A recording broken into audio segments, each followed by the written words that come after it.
this, that the government's being urged to introduce compulsory visible ID for cyclists and e-scooter riders.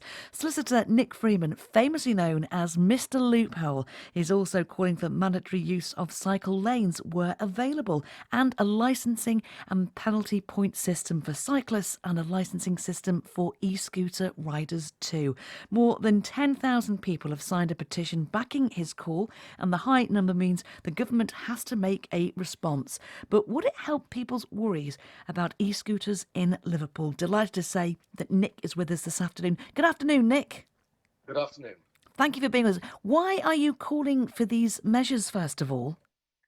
Well, to make the law that currently exists is redundant because certainly as far as e-scooters are concerned, it's literally the same law as for cars. So there's speed limits, drink drive limits, etc., etc. But there's a big piece of the jigsaw missing, and that's you don't know who's driving them.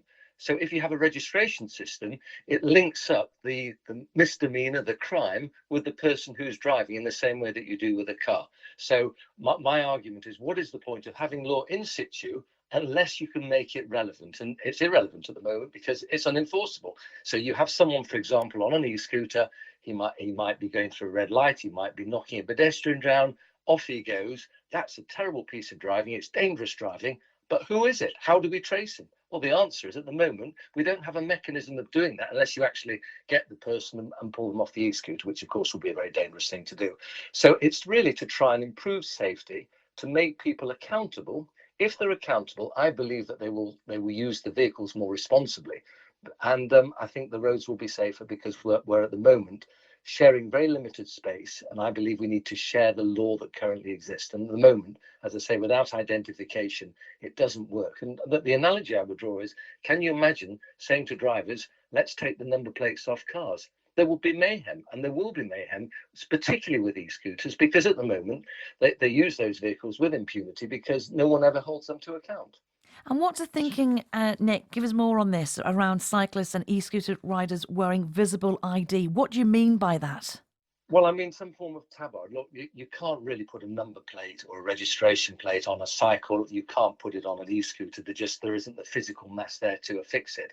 So, one way of getting around that problem is to say to people who are using these vehicles, and my view is they should have to wear helmets. That should be mandatory. They have to wear a high-vis jacket with a registration number on the back, so that any member of the public who witnesses a crime, in the same way that they would with a registration plate, can get a copy of that. They take a picture of it, they memorize it, and they report it, and they then have a method of responding in the same way that you do with cars, in exactly the same way. It would be exactly the same legal basis. And I would introduce a penalty point system, a disqualification system. For example, cyclists, there's no speed limits, there are no drink drive limits, there are no drug drive limits, and of course most of them are unaccountable in any event. And yet there is law in place. How can that be right? It doesn't make sense. And we're moving rapidly in the right direction in terms of a greener, more healthy environment for our roads. We want to encourage it. We want to make it safer, but we also have to share responsibility. And I believe that the starting point is to make everyone identifiable. Now, the main issues here in Liverpool, and I'm sure you've done your homework, Nick, seems to be e-scooters using, again, many stories being fed back to us here at BBC Radio Merseyside with e-scooter users riding dangerously, putting pedestrians and other road users at risk. Would this solve the problem? It would help. You're never going to eliminate in the same way that you do with motorists. Some motorists, even though we have number plates, they drive dangerously, they drive drunk, they drive with drugs. But it's a step in the right direction. You're never going to eliminate all bad things in life. We're human, and people are tempted by all sorts of things. But I believe if you're allowing people to use vehicles in an undetectable way, then they're going to be tempted. There's no incentive to comply with the law except their moral responsibility, which sadly is lacking in many parts of the world, not just Liverpool. If you say to people, look, there is a system in place and you need to comply with it, then I believe it will help. And some people say, well, look, people who are intent on committing crime, they're going to use their e-scooters for handbag snatches, phone snatches, robberies.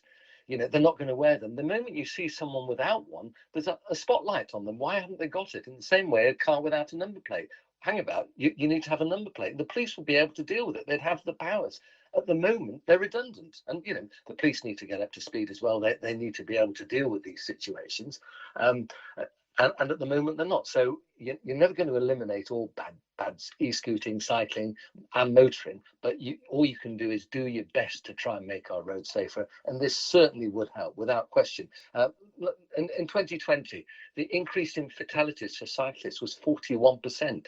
I don't know what it is this year, but that's a huge increase. That's just fatalities. That's not taking into account the terrible injuries that people have sustained, which has also risen massively. So either we're going to sit back and do nothing, and there will be mayhem, a bloodbath, etc., etc., and all the bad things that brings, or we're going to try and do something. And the starting point for me has to be everyone who is using one of these machines, these bikes or e-scooters, has a means of being recognised, a means of being accountable. And that will encourage people then to do it in a more responsible way. So it's never going to eliminate, but it's going to help.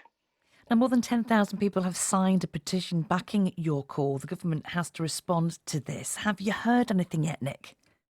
No, we haven't. I think about 10,500 people responded, which means the government are legally obligated to respond.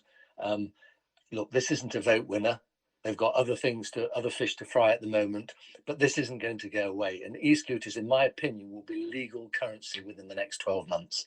And we don't want the government to have a knee-jerk reaction. They need to think this through very carefully, because if they refuse to act, they're going to be asked questions all the time, aren't they? Every time there's a fatality, well, who was it? How did this happen? How are you going to hold people account? What's Mr. Shapps going to say? What's his explanation going to be? Does he want to have a discussion about it? They can't sit by and just, the government's tendency at the moment is, well, this has happened, right, we're going to introduce legislation to sort that out. They need to do it beforehand, because e-scooters are here to stay. There's no question. There are thousands and thousands already sold. Of course, they're illegal. The only ones that are legal are rented ones. But within the next 12 months, in my opinion, they will be legal tender on our roads. And at the moment, the legislation isn't specifically in place to accommodate them. Now, shouldn't we be encouraging, on the other side of this, Nick, cyclists to be more environmentally friendly? It's a way of getting from A to B, rather than putting barriers and red tape in the way and hoping that works for e-scooters? Well, I agree with you. We want to encourage any means of an environmentally friendly means of transport. So, look, cycling is very healthy. We need a huge investment in terms of infrastructure. But we also they need to contribute, in my view. There's no such thing as a free lunch. And, there are going to be more and more cyclists on the road. We need to encourage that. In my view, we need specific cycle lanes that should be used for cyclists and e-scooters. They shouldn't be on the roads because they're too vulnerable. It's dangerous. And what we need to do is we need to reclaim part of the pavements. That's it. We've only got so much space. So why don't we just think, how are we going to accommodate all these competing forces? This isn't war against anybody. Ideally, if your trip, and there's a massive percentage of people's trips are less than a mile, why not walk? Wouldn't that be the most environmentally friendly? But I accept people also want to cycle. We need to encourage it, but we don't want the NHS beds full of people who sustain serious injury because they're not obligated to wear a helmet. They're not obligated to wear high-vis jackets. There are no speed limits, no drink drive limits, no drug limits. Is that sensible? Of course it's not sensible. We need to deal with this responsibly. As far as car drivers are concerned, no one wanted to wear seatbelts. You may or may not remember the Clunk Click campaign. Of course, now every driver, literally every driver, they put their belt on when they get in the car. So there is always resistance to new legislation, to new changes, but we need to embrace it, think about it sensibly, and have a sensible discussion. And I cannot see the real reluctance in saying to people, look, you just have to pay a small contribution to use your bike on the road and have means that if you were tempted to do something wrong, then you will be accountable because of that registered tabard on your back. Why would anyone really object to that? Is that a serious infringement of someone's liberty? Not at all. It's just a little bit of effort to make us all accountable. And the people who are really resistant, you have to ask yourself, why is that? And my view is they shouldn't have the choice. It should be mandatory. Finally, Nick, just to put you then, what more can you do if the ministers, you've got 10,000 people that have signed the petition backing your call. If the government hasn't yet responded, what happens if the ministers say no? Well, the argument isn't going to go away. So if they say we're not prepared, they've got to come back with a response. I always think it's best to wait and hear what their response is. I don't believe it can be a flat no, because there is too much at stake here. And they must realise, when you have e-scooters on our roads that can go up to 68, 70 miles an hour, and they're going to say, yes, it's fine for these to happen, to legally exist on our roads without the appropriate legislation in place.